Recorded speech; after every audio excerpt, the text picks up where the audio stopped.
સુરતમાં આંતરજ્ઞાતીય લગ્નને કારણે જે અનેક વિવાદો સર્જાયા છે, જેમાં ચૌધરી સમાજ દ્વારા માંગ કરવામાં આવી છે કે રબારી સમાજમાં લગ્ન કરીને ગયેલી અમારી દીકરી અમને પાછી આપવામાં આવે, જેથી આજે રૂની ગામમાં ચૌધરી સમાજનું મોટું સંમેલન યોજાયું હતું। ત્યારબાદ ચૌધરી સમાજ રબારી યુવક જે હાલ કાંકરેજના ઊન ગામમાં રહે છે તેના ઘરે જવા માટે રવાના થયા હતા।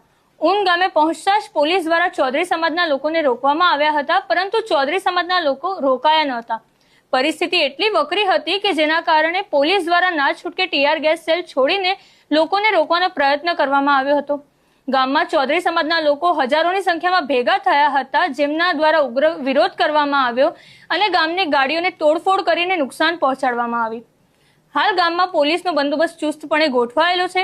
આ ઘટના અંગે ઊંડાણપૂર્વક જો વાત કરીએ તો આજે જે ચૌધરી સમાજનું સંમેલન યોજાયું હતું તેમાં યુવાનોનું કહેવું હતું કે જે આપણી દીકરી રબારી સમાજમાં ગઈ છે તેને તાત્કાલિક